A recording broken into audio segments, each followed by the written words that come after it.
Las escuelas teológicas fueron creadas con el propósito de preparar a personas que compartan el claro evangelio. Escuelas diseñadas para enseñar la verdad de la Biblia y construir una inquebrantable fe en Dios. Sin embargo, con el paso del tiempo, las instituciones teológicas se encontraron anteponiendo los pensamientos del hombre sobre la palabra de Dios. Es hora de mirar más allá de los currículos teológicos legítimos, centrados en la teoría, y volver al verdadero estudio de la Biblia que infundirá fe en nuestros corazones y fortaleza nuestros espíritus. Good News Theology School ofrece un práctico, flexible y accesible estudio sistemático de la palabra a través de conferencias atractivas que involucran proyectos de estudio y un compañerismo de corazón a corazón entre estudiantes y profesores por igual.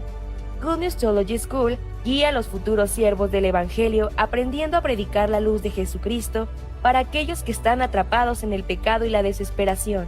Regístrese hoy mismo y conviértase en un misionero de Cristo sin importar dónde se encuentre.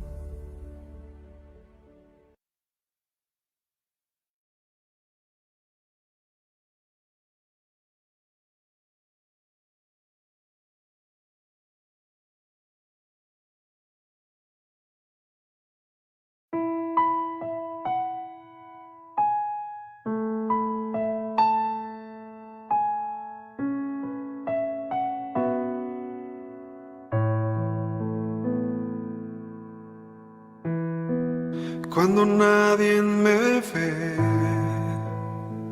en la intimidad, donde no puedo hablar más que la verdad, donde no haya apariencias,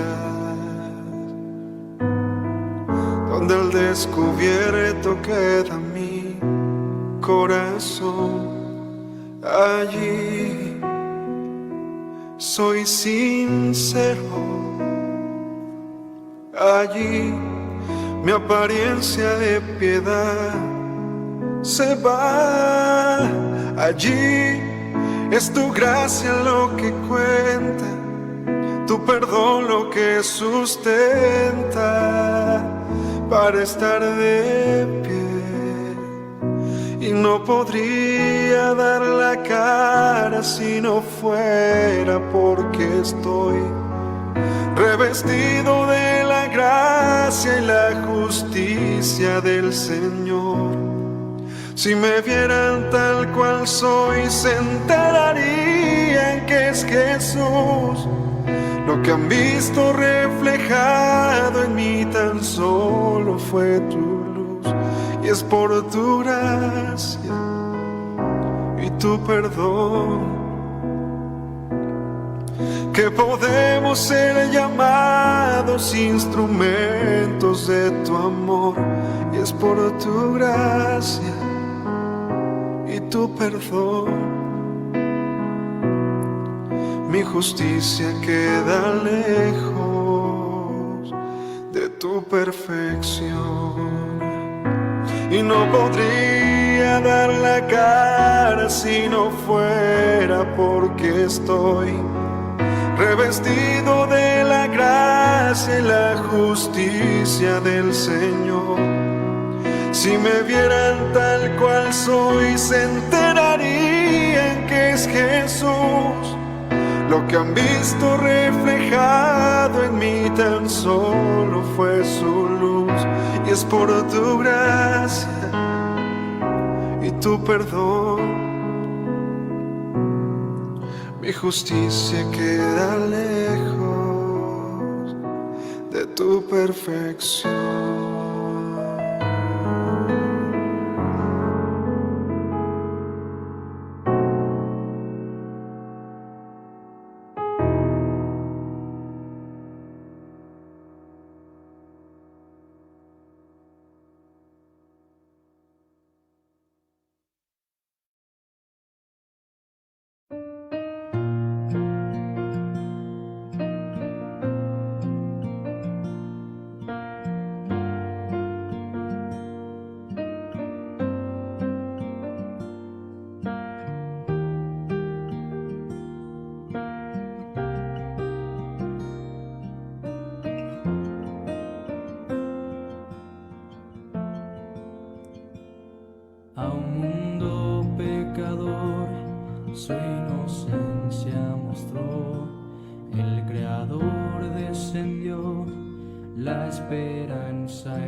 tinieblas, en plena oscuridad, tu luz vino a brillar. Tan ajenos a ti, perdidos en pecar, el Rey que nos creó ya tenía un plan. El Dios que nos amó, su promesa cumplió, a su Hijo mandó. Y fue tu cruz que abrió un nuevo y vivo camino a ti. Hermoso Rey, gracia nos encontró. Jesús, perfecto es tu amor. Ahora vivo en la luz, no hay más condenación. Mi esperanza en aquel en quien tengo perdón. En total libertad nos has hecho sentar a la mesa real. Y fue tu cruz que abrió un nuevo y vivo camino a ti. Hermoso Rey, gracia nos encontró. Jesús, perfecto es tu amor.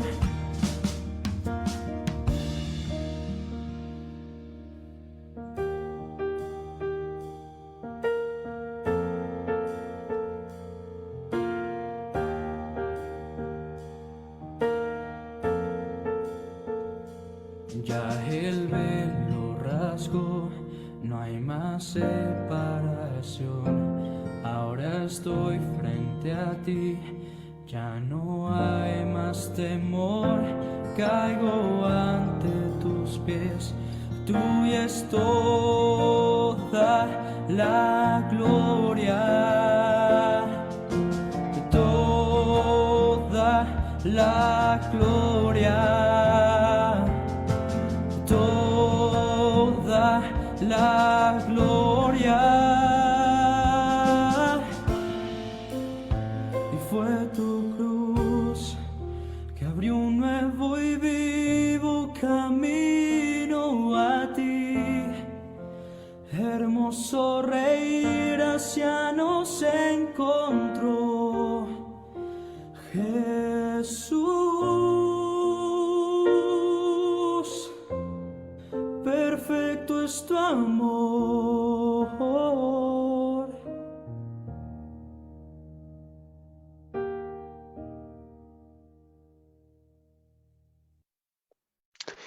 Buenas noches, ¿cómo están? Bienvenidos a este tercer día del Seminario Bíblico. Soy evangelista Christopher Muñoz. Soy muy agradecido de encontrarme una vez más con ustedes a través de esta plataforma de Zoom. Por la gracia de Dios ya hemos desarrollado 2 días de seminario. Hoy también tenemos una oportunidad para seguir aprendiendo, seguir escuchando la palabra de Dios. En esta ocasión, y nosotros estaremos tocando varios temas en esta tercera sesión. Como mencioné antes, aunque es la tercera sesión, pero no es la última, sino que vamos a continuar la próxima semana, desde el lunes hasta el miércoles, otra vez. Por eso es muy importante que cada vez podamos escuchar y también conectarnos juntos, ¿no? Es muy bueno. En esta ocasión quiero invitar a nuestro hermano Galo Zapata de Ecuador, del Ministerio Hombres de Valor, que pueda orar para esta tercera sesión del seminario.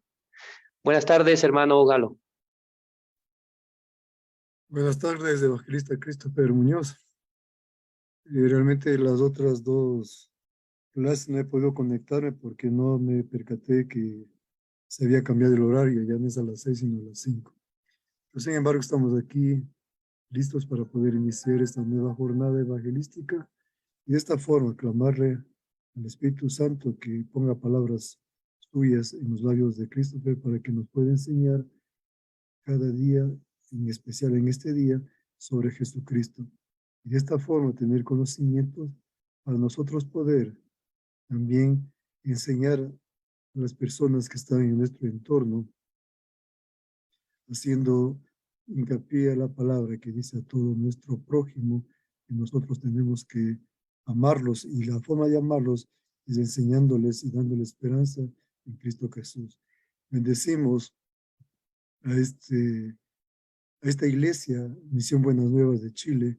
Igualmente bendecimos al pastor Joaquín, que conocemos que está en los Estados Unidos preparando la tradicional, la cantata navideña, mediante la cual la Misión Buenas Nuevas hace su programa evangelístico, dando a conocer que Cristo es nuestra esperanza, que Cristo dio su vida para nuestra salvación. Bendecimos a Christopher, bendecimos a todos los hermanos y hermanas que están conectadas por este medio. Que Dios los bendiga en el nombre del Padre, del Hijo y del Espíritu Santo. Amén. Entonces vamos a dar inicio a este tercer día de seminario bíblico y al final, ¿no? Quisiera saludar a los demás que se van conectando, ¿no? Entonces, nosotros hemos llevado ya 2 días de seminario, estamos hablando, ¿no? Varios temas. El primer día hemos hablado acerca de la vida y de la Biblia también. Ayer nosotros estábamos constantemente, ¿no? Investigando acerca de la creación de Dios, todas las cosas que Dios ha creado. Es decir, que Dios es invisible a los ojos del hombre, pero por medio de las cosas que se ven, por medio de las cosas hechas, Dios manifiesta que existe y también que tiene poder. Ayer nosotros hemos tocado ese tema. El día de hoy nosotros vamos a estar compartiendo también un tema un poco más extenso, o en realidad vamos a ver varios temas, pero yo estoy comprimiéndolos bastante para que podamos ir avanzando, ¿no? Poco a poco. Entonces, como bien ya saben, este es el seminario bíblico, el origen de la bendición. Nosotros estamos aprendiendo desde lo más fundamental respecto de la Biblia, respecto también de la existencia de Dios. El día de hoy nosotros vamos a estar hablando en total 4 temáticas, ¿no? Por eso los temas del día de hoy son primero la carne y el espíritu, y luego el arrepentimiento y el pecado. En total son 4 temas que vamos a estar mirando, que vamos a estar aprendiendo en esta tercera sesión. Entonces, nosotros ya hemos visto en los estudios anteriores esta palabra, ¿no? El libro de San Juan. Vamos a ver el libro de San Juan, capítulo 5, versículo 39. Así está escrito, ¿no? San Juan, capítulo 5, versículo 39. Escudriñad las escrituras, porque a vosotros os parece que en ellas tenéis la vida eterna, y ellas son las que dan testimonio de mí. Esta palabra, ¿quién ha dicho esta palabra? Es nuestro Señor Jesucristo. Aquí está mencionando un vocabulario, las escrituras. En esta época para nosotros, ¿no? Las escrituras se refiere a la Biblia, ¿no? Completamente. Pero en la época del Señor Jesús, las escrituras aludían al Antiguo Testamento, porque era el texto que se conocía en esa época. Porque el Antiguo Testamento fue escrito desde 1500 años antes de Cristo hasta 400 años antes de Cristo. Es decir, que entre 1100 años se ha escrito la Biblia. En ese tiempo se han redactado 39 libros de la Biblia. Entonces, Jesús lo que ha dicho es que todas las escrituras, es decir, todo el Antiguo Testamento, ¿de quién hablaba principalmente? Era de él, es lo que está diciendo. Por eso cuando investigamos el Antiguo Testamento hay muchos pasajes que hacen referencia a Jesús de manera directa, o también algunas alegorías, ¿no? Como lo que hablábamos en la primera sesión respecto al al arca de Noé también, el sacrificio antiguo que se realizaba en el libro de Levítico, el tabernáculo, son distintos elementos que Dios utilizó para mostrar que en el futuro Jesús iba a venir. Por eso, el Antiguo Testamento se ha utilizado para como profetizar la venida del Mesías, del Señor Jesucristo. Es la principal contenido del Antiguo Testamento, o en otro sentido de las Escrituras. Entonces, existe un hombre que se llama Barton Paine. Él es estadounidense, es un estudioso un estudioso del Antiguo Testamento.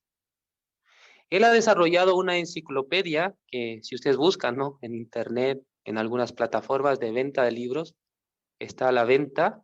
Es una enciclopedia de profecía bíblica. Él ha desarrollado una investigación minuciosa acerca de las profecías que hay dentro de la Biblia. Entonces, cuando nosotros leemos o cuando buscamos la enciclopedia de la profecía bíblica, en total, este estudioso del Antiguo Testamento, él ha registrado en total 1817 profecías en total dentro de la Biblia. Esa cantidad de profecías equivale al 27% del total del texto bíblico. Entonces, imagínense cómo este hombre ha investigado detalladamente las profecías que la Biblia ha dicho y que luego se iban cumpliendo poco a poco.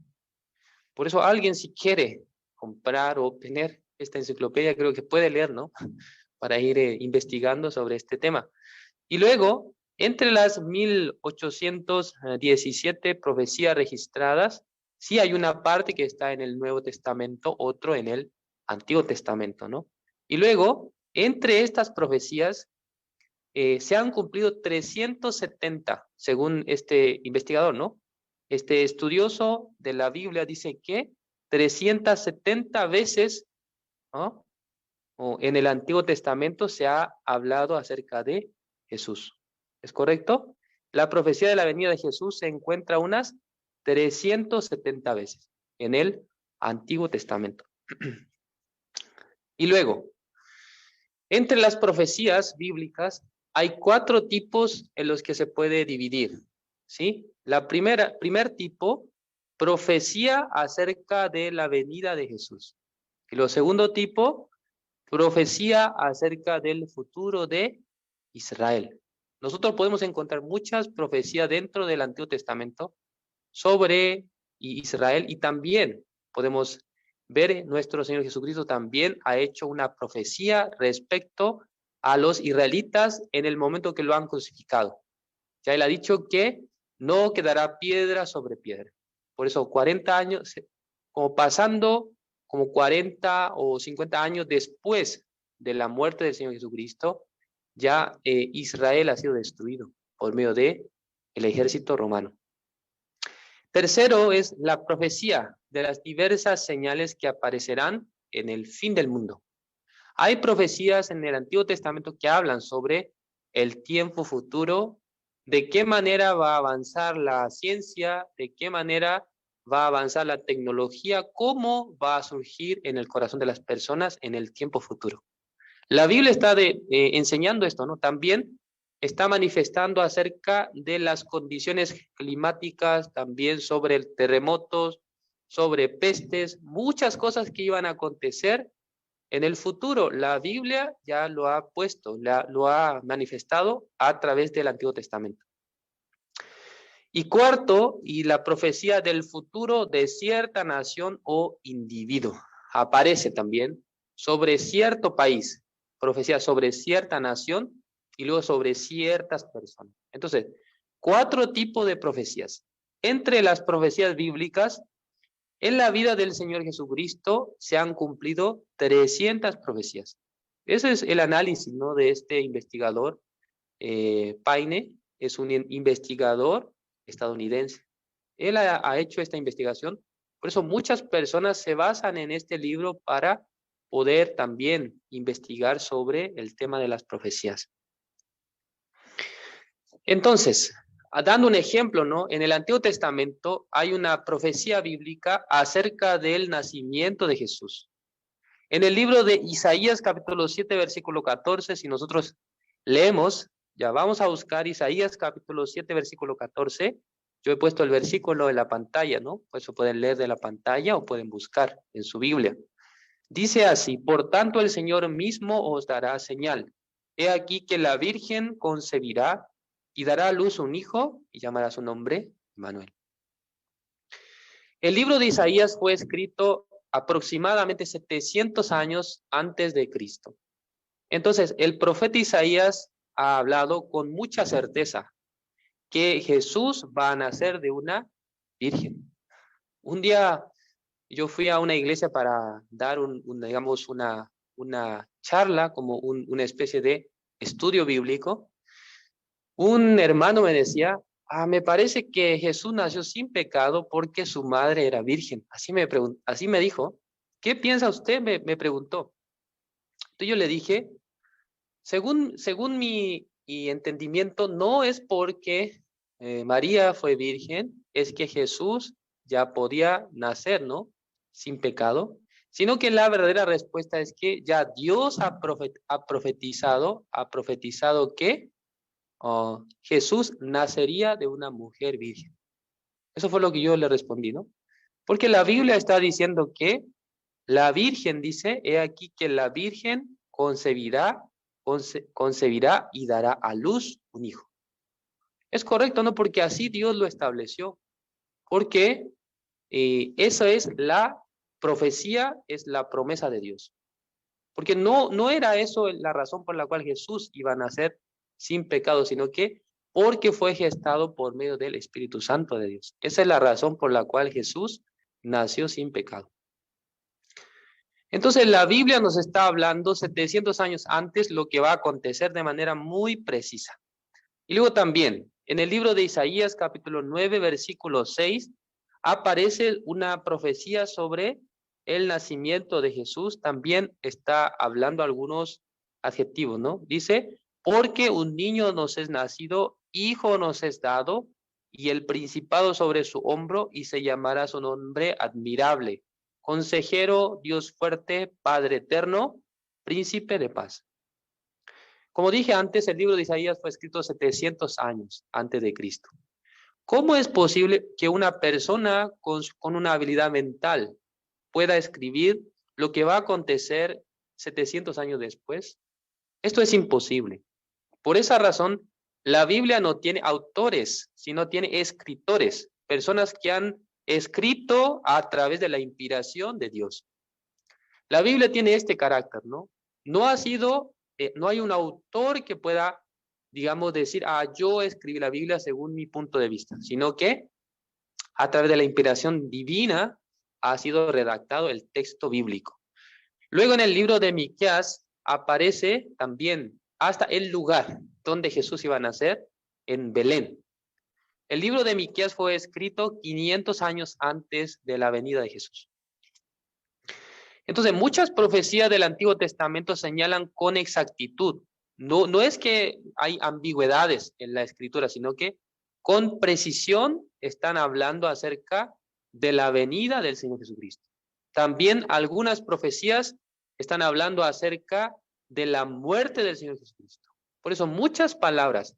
En el libro de Isaías capítulo 53 aparece cómo Jesús iba a ser su aspecto físico siendo una persona adulta.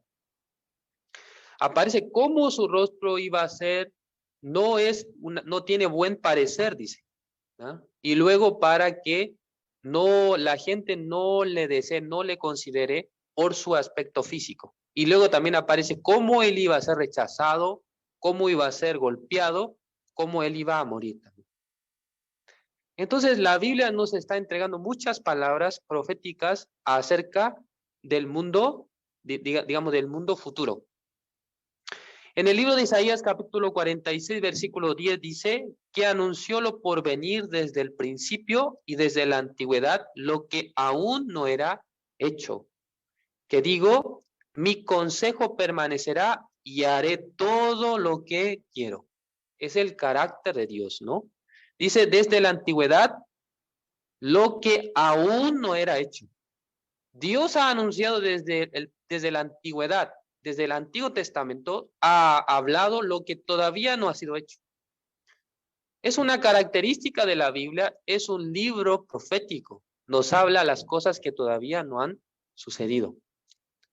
Sí, muchas profecías de la Biblia se han cumplido, como dije antes, 300 profecías se han cumplido a través de la vida y la obra de Jesús.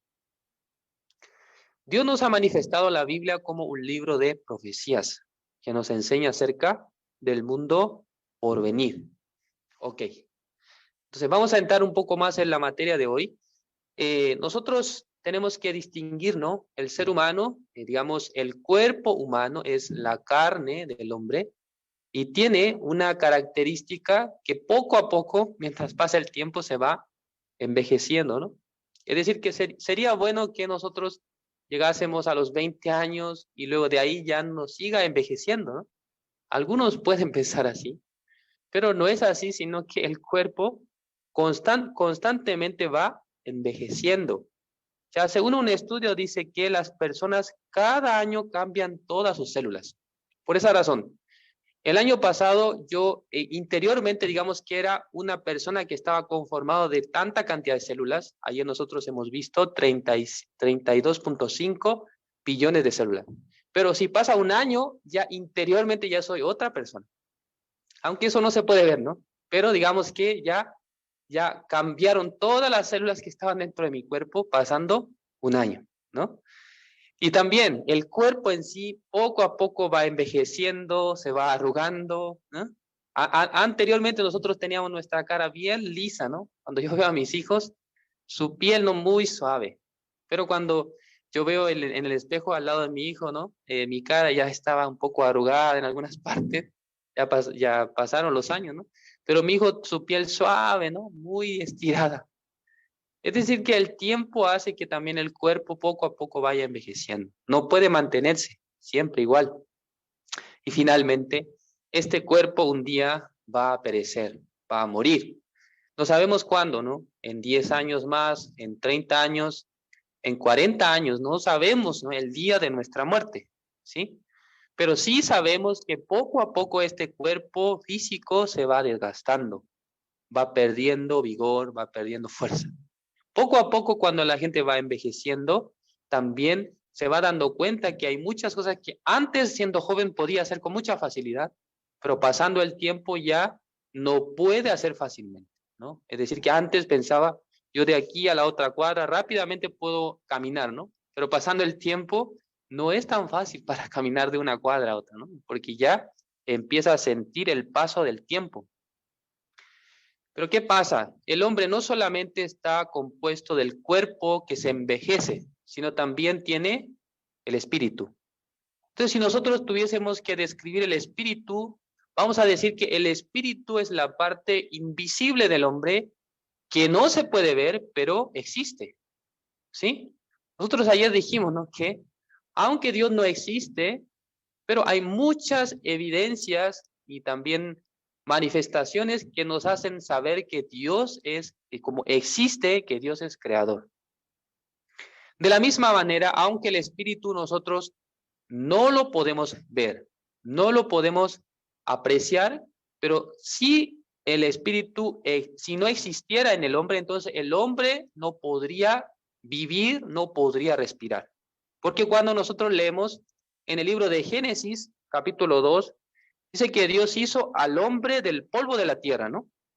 Pero en su nariz sopló aliento de vida. Este aliento de vida se refiere al alma, al espíritu. Son dos componentes que van unidos. La Biblia varias veces lo menciona como un solo componente que está dentro del cuerpo, pero y puede dividirse en dos partes, es alma y espíritu. Entonces, esto es lo que hace que el hombre viva, ¿no? Porque cuando el hombre muere, esta parte invisible del hombre se separa del cuerpo. Es decir, la muerte del ser humano es la separación entre su cuerpo y su espíritu y alma. cuando estos dos se dividen, a eso nosotros llamamos el día de la muerte. Sí, ¿no? El cuerpo es el que muere, ¿no? Porque se separa del espíritu. Pero en sí, el espíritu nunca muere, es eterno. Por esa razón, entre los seres humanos, Dios ha dado esta condición solamente a los seres humanos. Por eso en el libro de Génesis dice que, y va a ser al hombre conforme su semejanza, su imagen.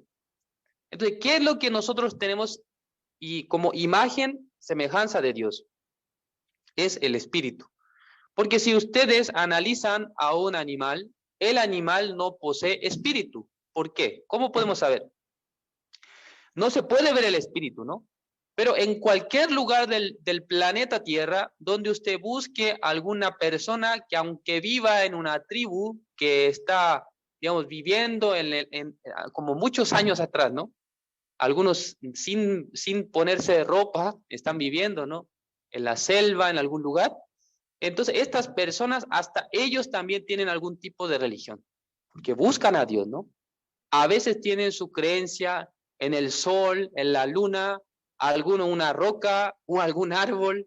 Todos tienen algún tipo de religión, siendo un ser humano. Pero un perro, un gato, ustedes nunca lo van a ver que va a estar inclinándose ante alguna, o va a tener algún tipo de religión, o va a tener algún tipo de adoración hacia un ser superior. Sino que ellos viven por el instinto nomás.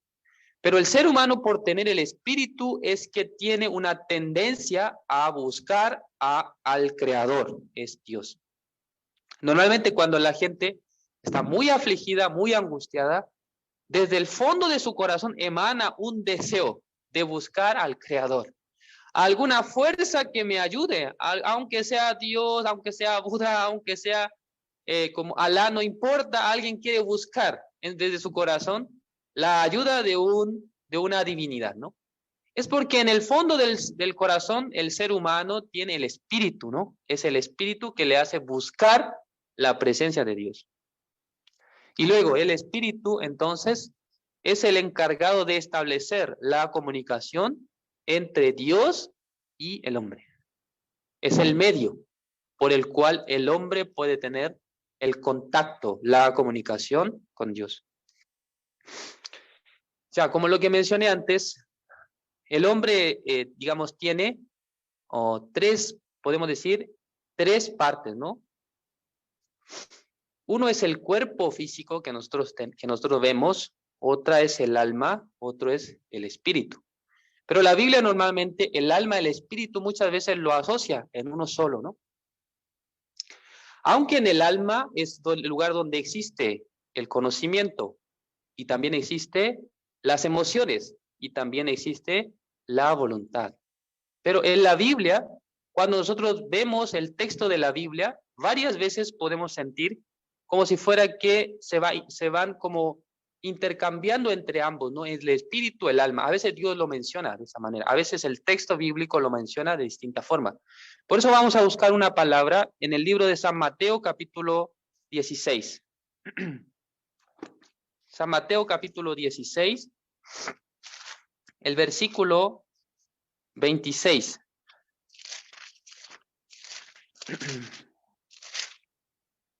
Ya, si todos encontraron, voy a leer. San Mateo capítulo 16, versículo 26 dice, porque ¿qué aprovechará al hombre si ganare todo el mundo y perdiere su alma? ¿O qué recompensa dará el hombre por su alma? O sea, aquí nuestro Señor Jesucristo está hablando sobre la vida del hombre. Dice que, ¿qué aprovechará al hombre si ganare todo el mundo, y perdiere su alma? Está hablando, ¿no?, acerca de la vida carnal. Es decir, aunque yo pueda tener mucho éxito o gane muchas cosas en este mundo, pero ¿qué provecho tendrá si yo finalmente perderé mi alma? ¿Qué significa perder su alma? Significa que su alma, su espíritu serán condenados, serán echados en el infierno eterno. A eso se refiere perder su alma, ¿no? Entonces, una persona, aunque vive muy bien en este mundo, aunque tiene muchas empresas, aunque desarrolló en muchas ciencias, también obtuvo muchos títulos universitarios, ya estas cosas son importantes, ¿no? Para la vida de este mundo.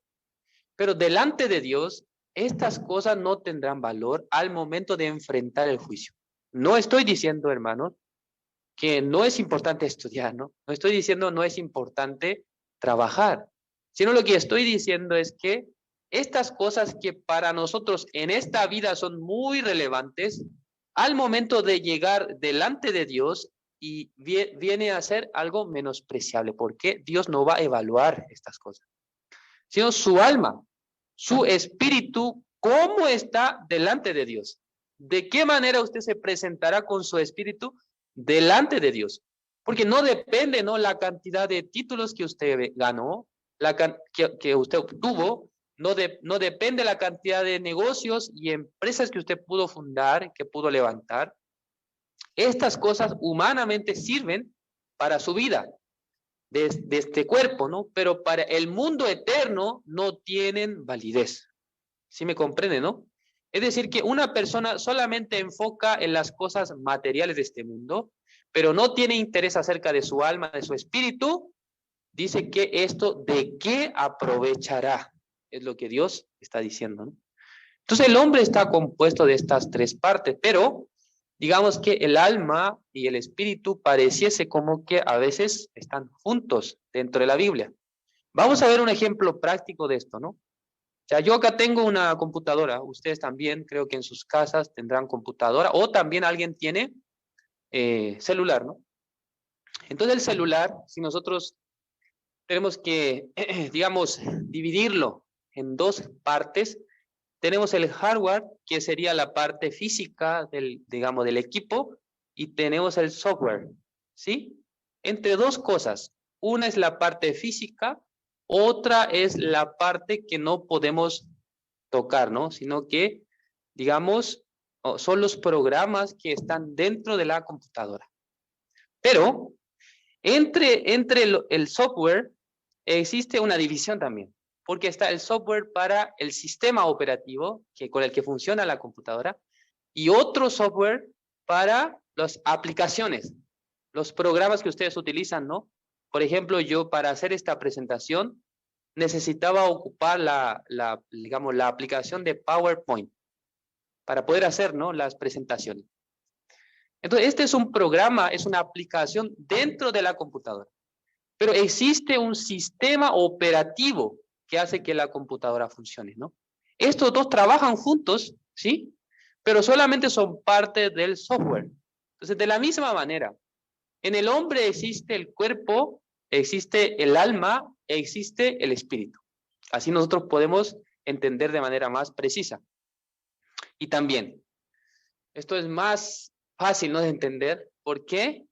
Creo que algunos de ustedes en la mañana, cuando se levanta y se toma un té, un café y hace un huevo frito, ¿no? Así es muy delicioso, ¿no? En la mañana comer un huevo frito. Por esa razón, cuando usted abre el huevo, en ese lugar dentro del huevo existen dos componentes, ¿no? Uno es la clara, otra es la yema, ¿no? Están mezclados, ¿sí?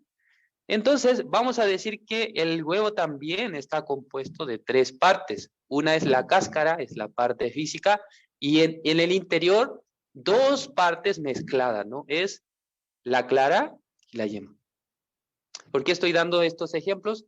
Para poder entender un poco acerca de la composición de nuestro cuerpo, cómo nosotros estamos hechos, cómo nosotros estamos formados. Dios ha hecho esto. Dios ha formado el cuerpo a través del polvo de la tierra y ha formado el espíritu y el alma a través del aliento de vida. Eso aparece en el libro de Génesis capítulo 2. Entonces, aunque nosotros no podemos verlo, pero en ustedes a veces se manifiesta y tristeza, a veces se manifiesta alegría, a veces se manifiesta la voluntad y también en ustedes hay conocimiento. Estas cosas no manifiestan como una presencia interior que existe en el hombre. Estas cosas, según la Biblia, dice que van a permanecer para siempre. Solamente el cuerpo que fue tomado de la tierra, este cuerpo dice que va a regresar a la tierra, de donde fue tomado. Así le dijo Dios a Adán. Dice que del polvo fuiste tomado, al polvo tú volverás. Y luego el espíritu va a regresar. ¿A dónde? Al que lo dio, es Dios. Entonces nosotros tenemos que saber en qué condición, en qué posición está actualmente nuestro espíritu, nuestra alma delante de Dios. Debe conocer esa realidad. Aunque no lo puede ver, pero debe saber que existe y que esto permanece eternamente. Un día Dios va a juzgar este espíritu. Por esa razón, en el libro de Hebreos, capítulo 9, versículo 27, aparece un texto muy importante, ¿no? Respecto a este tema. Vamos a buscar el libro de Hebreos, capítulo 9, versículo 27. ¿Qué está escrito en el libro de Hebreos, capítulo 9, versículo 27? Hace poco tiempo, junto al pastor Juan, hemos estudiado el libro de Hebreos. Hemos también aprendido cada capítulo. Esta palabra no es muy importante respecto al tema que estamos tocando ahora. Dice así: y de la manera que está establecido para los hombres, que mueran una sola vez, y después de esto, el juicio. Entonces, ¿qué les parece, hermanos? Ustedes tienen su cuerpo con el que están viviendo actualmente, ¿no? Pero este cuerpo no va a recibir el juicio, sino que el juicio lo recibirá su alma, su espíritu. Es el componente del ser humano que permanece para siempre. El mundo de Dios es eterno. Por eso, este cuerpo no puede ir hacia ese lugar. No reúne las condiciones, no reúne las capacidades, ¿no? Porque solamente piensen que cuando un astronauta viaja al espacio, en ese lugar ni siquiera es el cielo, sino llamamos el segundo cielo.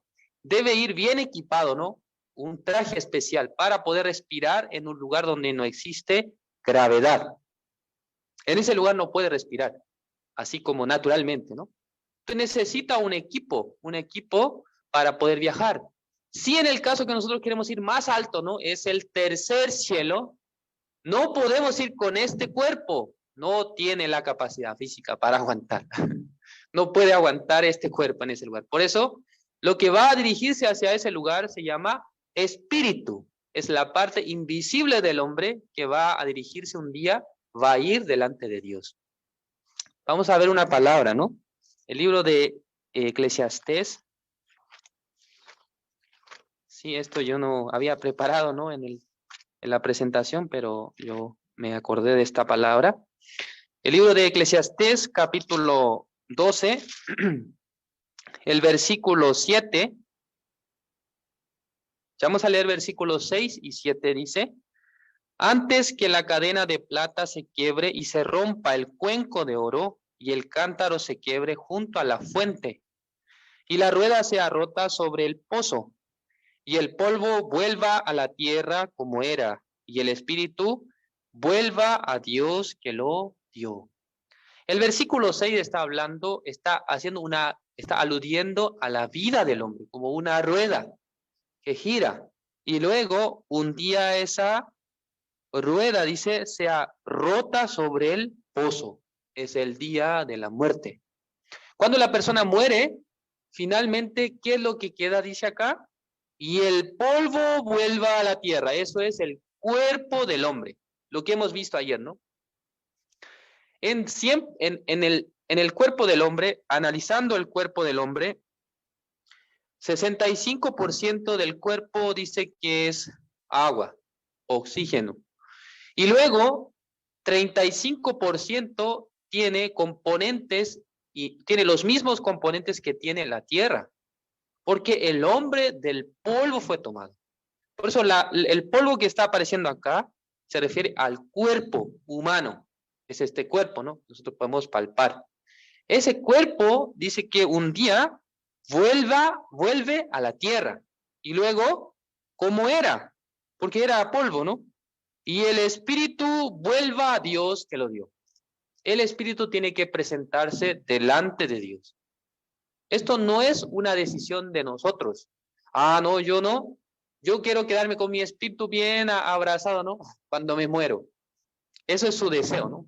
Pero él, en el punto de vista de Dios, Dios que ya hizo todas las cosas, determinó que fuese así, que el espíritu vuelva a él, porque él lo dio, ¿no? Es decir, que te lo entrego unos cuantos años y luego ya, venga acá.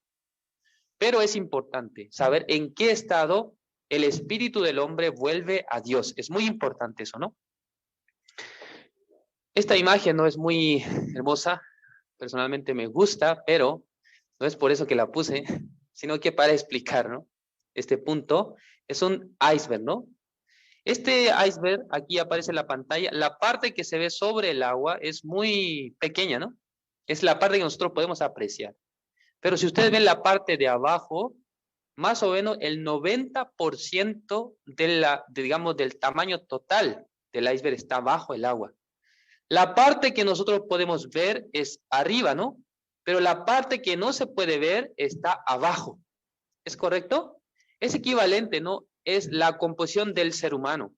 Usted puede ver el cuerpo de la persona, pero interiormente no puede ver su espíritu. ¿Es correcto? El hombre ha sido creado de cuerpo y de espíritu. Pero ¿qué pasa? Al momento que el hombre fue creado, esto no había ningún problema. Pero, ¿cuál fue el problema? Un día, el espíritu del hombre, el corazón del hombre ha sido corrompido por el pecado. Vamos a buscar el libro de Jeremías, capítulo 17, como sale ahí, versículos 9 y 10. Jeremías, capítulo 17, ¿no? Versículo 9 y 10 dice así: engañoso es el corazón más que todas las cosas y perverso. ¿Quién lo conocerá? Yo, Jehová, que escudriño la mente, que pruebo el corazón para dar a cada uno según su camino, según el fruto de sus obras, dice. Entonces el hombre dice que no conoce su propio corazón. ¿Qué característica tiene el corazón? Es perverso. Y luego, engañoso es el corazón más que todas las cosas y perverso. ¿Quién lo conocerá? Dios está diciendo que el ser humano no sabe la condición actual en la que se encuentra su alma, su espíritu. No sabe en qué condición se encuentra. Pero Dios ha dicho, es engañoso y perverso. Dios es el que lo conoce. Nosotros no lo conocemos. Dios es el que lo conoce. Entonces nosotros solamente podemos ver una parte en nuestra vida, ¿no? Pero Dios conoce exactamente el corazón, el espíritu, el alma del hombre. Ya. ¿Qué es lo que pasa, no? Cuando en el ser humano existe el pecado, cuando existe la maldad, entonces, ¿qué pasa? El hombre no puede recibir nada de Dios. No puede recibir la respuesta de Dios. Vamos a ver San Juan capítulo 9, el versículo 31.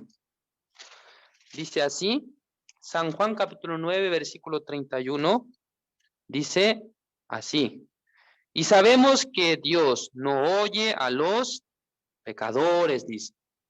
Sabemos que Dios no oye a los pecadores.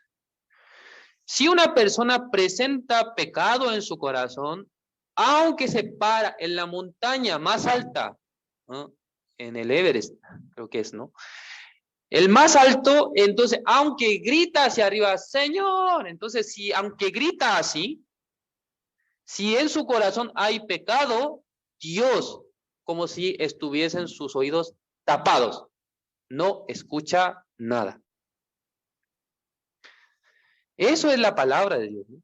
Dios está diciendo que el hombre, cuando quiere acercarse para conocer a Dios, en su corazón hay pecado, no puede acercarse a Dios. Y luego una palabra más, Isaías capítulo 59, vamos a ver. Isaías capítulo 59, versículo 1 y 2. Dice así: He aquí que no se ha cortado la mano de Jehová para salvar, ni se ha agravado su oído para oír. Versículo 2, pero vuestras iniquidades han hecho división entre vosotros y vuestro Dios, y vuestros pecados han hecho ocultar de vosotros su rostro para no oír. El versículo 1 está hablando, y digamos, ¿cómo está Dios ante la relación con el hombre? Dice que no se ha cortado la mano de Jehová para oír. No se ha hecho pequeña, ¿no? ¿Sí? Tampoco es que su oído, por tener muchos años, se ha agravado. ¿No? No es así.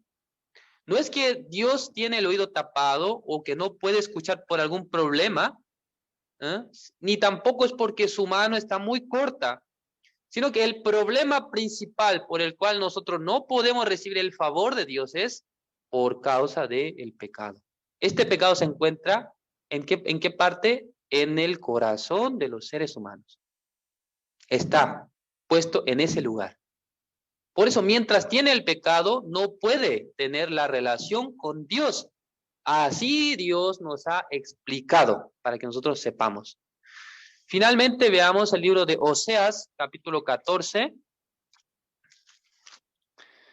versículo 9. Oseas, capítulo 14, versículo 9. El libro de Oseas, después del libro de Daniel está. Es el último capítulo, es el último versículo. Oseas capítulo 14, versículo 9 dice así: ¿quién es sabio para que entienda esto y prudente para que lo sepa? Porque los caminos de Jehová son rectos y los justos andarán por ellos, mas los rebeldes caerán en ellos, dice. O sea, los caminos de Jehová son rectos, los justos, dice, andarán en ellos. Entonces, cuando dice que los justos andarán en ello, excluye a los pecadores. Es correcto, ¿no? Podemos inferir eso. El camino, como dice acá, porque los caminos de Jehová son rectos y los justos andarán por ellos. ¿Qué pasa con los pecadores? ¿Pueden caminar con Dios? No pueden caminar con Dios. Es así, ¿no? Eso es el análisis de nuestro corazón, de nuestros pecados. Ok. Últimamente, ¿no? Vamos a ver sobre el tema, el arrepentimiento y el pecado. Entonces, respecto al pecado, existe el nombre como etimológico. El nombre, como el concepto de pecado viene del griego amartia. Eso significa desviarse del blanco o errar.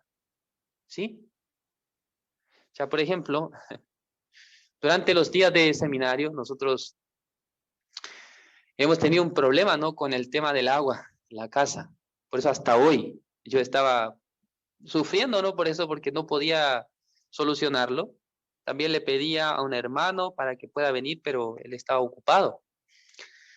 Entonces, hasta ayer, ¿qué fue lo que ocurrió? Un tubo de cobre, se le ha hecho una especie de rajadura, ¿no? Así, como de un centímetro. Y luego, aunque yo estaba poniendo un pegamento muy fuerte, pero lo apliqué una vez y luego al abrir el agua, otra vez la presión del agua lo rompía, ¿no? Y luego poniéndolo otra vez, estando toda la noche hasta la mañana, hasta la madrugada, otra vez se rompió. Realmente no sabía qué hacer, ¿no? Estaba muy preocupado porque siempre es necesario el agua en la casa, ¿no? Para bañarse, para lavar los cubiertos, para distintos usos, ¿no? Entonces no sabía cómo solucionar esto, pero de repente empecé a buscar, ¿no? En internet un video de qué manera puedo solucionar. Y luego aparecía un hombre con mucha seguridad, con mucha certeza, explicaba cómo puedo solucionar un corte en la tubería de tal tamaño y también un agujero con una broca, ¿no? A través de soldadura de estaño. Soldadura de estaño con un soplete tenía que hacerlo. Y luego decía que debía tener un soplete y estaño y ¿qué más? Y experiencia. Entonces yo le dije me preguntó mi esposa, ¿tú tienes estas cosas? Sí, tengo soldadura de estaño. Lo que te falta es experiencia, ¿no? Solamente faltaba eso. Pero por la gracia de Dios, escuchándole el consejo de él decía que no tiene que acercar mucho el soplete a la soldadura porque la va a quemar, sino que por la parte de atrás de la tubería calentándola y luego poniendo y luego sacándola poco a poco, así que lo haga. Entonces lo hice una vez y abrí el agua y otra vez salió, corté el agua, luego otra vez lo hice, finalmente se quedó, no voy a decir perfecto, ¿no? Pero por lo menos se tapó y ya no sale más agua, es maravilloso, ¿no? Porque no sale agua. Porque originalmente la tubería está para que el agua circule, ¿no? En una dirección. Pero si usted le hace un agujero, ya el agua no solamente circula en esa dirección, sino que va a empezar a salir hacia afuera, ¿no? No es la función, no es la manera en la que debe trabajar ese elemento, en este caso la tubería. Pero por tener agujero, ya no podía funcionar bien. De la misma manera, el hombre tenía el espíritu, Dios le ha dado el espíritu, pero ¿qué pasó? Un día él se ha desviado del objetivo principal. Se ha desviado de la guía del Espíritu de Dios, se ha desviado de Dios. Por esa razón, ya el hombre se apartó de Dios, como si fuera que su espíritu ha sido adormecido. ¿Cómo ocurrió esto? Ya vamos a ver el libro de Génesis capítulo 2, versículo 17. Génesis capítulo 2, versículo 17 dice: mas del árbol de la ciencia del bien y del mal no comerás, porque el día que de él comieres, ciertamente morirás. Es el primer mandamiento que Dios ha dado al hombre, es a Adán, y también ha dado una consecuencia. Si tú haces eso, entonces te producirá eso. Si tú comes, te mueres. Este árbol tiene el nombre de el árbol de la ciencia del bien y del mal. Entonces, está diciendo que existe una ciencia de lo bueno, de lo malo. ¿Por qué Dios no quería permitir al hombre comer tal tipo de fruto? O sea, es muy simple, porque Dios en sí mismo tiene el bien y el mal. Entonces, no quiere que el hombre conozca otro bien o otro mal. Solamente si el hombre conoce el bien y el mal de Dios, con eso tiene suficiente. Por eso Dios no quería darle alguna ciencia al bien y del mal al hombre, sino que para que el hombre viva bajo y también la guía de Dios, bajo los parámetros de Dios, bajo el punto de vista de Dios, Dios le ha prohibido estrictamente que no coma el fruto de la ciencia del bien y del mal. Pero ¿qué pasó? El hombre y la mujer fueron engañados por Satanás y luego comieron el fruto de la ciencia del bien y del mal. Aparece en su interior un mundo distinto al mundo de Dios. Es el mundo individual, personal del hombre separado de Dios. Es el mundo corrupto, ¿no? El mundo que ha sido influenciado por el pecado. Dios no quería que el hombre viviera así, pero el hombre ha sido influenciado por causa del pecado. Entonces, esto es lo que la Biblia llama pecado. Es decir, que el espíritu del hombre que recibía directamente la palabra de Dios se ha separado de Dios, se ha dividido de Dios, ha empezado a recibir la influencia de pensamientos propios, ¿sí? Pensamientos propios que tienen la influencia de Satanás. A través de Satanás, la gente es dirigida. Dios no quería que el hombre recibiera esta sabiduría en su corazón, esta ciencia, pero el hombre ha aceptado. Por esa razón, ¿cómo se ha quedado el espíritu del hombre? Se ha quedado apartado de Dios. En el libro de Romanos capítulo 5, versículo 12 dice que por un hombre entró el pecado al mundo, por el pecado la muerte, así la muerte pasó a todos los hombres por cuanto todos pecaron. Entró el pecado. Entonces, Dios no está hablando del pecado como una transgresión, es decir, como lo que yo podía haber robado o matado a alguien o haber adulterado, sino que es desviarse del propósito por el cual Dios nos ha creado. Eso es el pecado. Entonces, la influencia del hombre, ¿de dónde proviene? A través del fruto de la ciencia del bien y del mal, Satanás ha conquistado el corazón de los hombres. Por eso su espíritu está preparado para el día del juicio. Esto es el pecado, ¿no? En el libro de Romanos capítulo 6, versículo 23 dice que la paga del pecado es la muerte. La muerte. Entonces el hombre por causa del pecado se ha dividido, se ha apartado su corazón de Dios, ha sido dirigido por una nueva fuerza, una nueva conducta. El hombre ha tenido que ser guiado. Es el pecado. Y luego, de este pecado nosotros tenemos que regresar a Dios. Tenemos que volver. A esto se llama el arrepentimiento. Por eso en el libro de Isaías capítulo 55 versículo 7, ¿qué es lo que dice? Que deje el impío su camino, el hombre inicuo sus pensamientos y vuélvase a Jehová. Así dice, ¿no? Dice que Él es amplio en perdonar. Uno que deja su pensamiento y su camino se vuelve a Jehová. Este pensamiento y camino, ¿por qué debe dejarlo? Porque está influenciado por Satanás. Entonces, para regresar a Dios, primero tiene que dejar el camino en el que ha sido dirigido. Es su pensamiento. ¿Sí? Cuando deja ese camino y acepta la palabra de Jehová, en ese momento ya el hombre podrá recibir también la bendición de Dios, la gracia del Señor. Finalmente, ¿no? Como decía antes, la Biblia está hablando de dos muertes. Una es la muerte del cuerpo, o la primera muerte, digamos, es la separación entre el espíritu y el cuerpo, ¿no? Es la primera muerte. Eso hace que el hombre vaya ¿a dónde? Al cementerio, ¿no? Así muere. Pero existe la segunda muerte, es la separación del espíritu eternamente de Dios. Es la parte eterna del hombre se separa de Dios para siempre. Ese lugar es el infierno. En el libro de Apocalipsis 20:14 aparece sobre este mundo es la muerte segunda. Esto es la condenación eterna. ¿Cuál es la razón por la que el hombre va al infierno entonces? Y por causa del pecado que ingresó por Adán, el hombre va al infierno. Pero ¿qué pasa si el hombre deja su pensamiento, se vuelve a Jehová? En ese momento, ¿Dios qué hará? No, yo no voy a perdonar. No, Dios no es así, sino que Dios va a perdonar. Pero muchas personas, siguiendo su propio camino, su propio pensamiento, no quieren regresar a Dios. Por eso cuando le pregunta a personas que durante 20 años están dentro de la iglesia, ¿usted es pecador? Sí, soy pecador. Hasta siente orgullo de ser pecador. Entonces, si es pecador, ¿dónde se va a ir usted? Al infierno. Porque en el libro de Oseas, capítulo 14, versículo 9, dice que los justos caminarán por ellos, dice.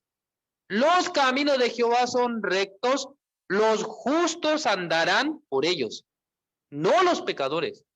Pero entre los creyentes, aunque son pecadores, dice que está caminando por el camino de Dios. Es un engaño grande de Satanás hacia la vida de las personas. Nosotros tenemos que creer la palabra escrita de Dios. Si Dios dice que nuestro espíritu ha sido contaminado por el pecado, debemos creer. Y también debemos saber cómo nosotros podemos regresar a Dios. Es importante, ¿no? Dejar su pensamiento, dejar su punto de vista. Esto es el arrepentimiento, bíblicamente. Por eso, espero que ustedes, ¿no? Constantemente escuchando esta palabra también y también puedan conocer, ¿no? La manera en la que Dios nos ha hablado por la Biblia sobre la condición del hombre, cómo está su corazón, su espíritu delante de él, y también la manera en cómo y también recibir el perdón de los pecados, ¿no? Entonces, la próxima semana seguimos con el cuarto tema. Vamos a ir profundizando más sobre esta parte. El día de hoy hasta aquí. Vamos a orar. Dios Padre, Señor, le agradecemos en esta noche. Usted nos ha permitido su gracia y misericordia.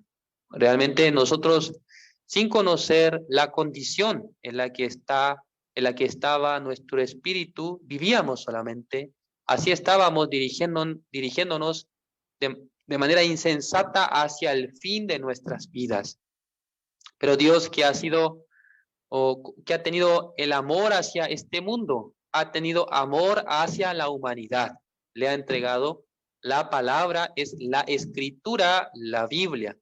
A través de más de 40 autores, la Biblia escrita en el idioma original hebreo, arameo y griego.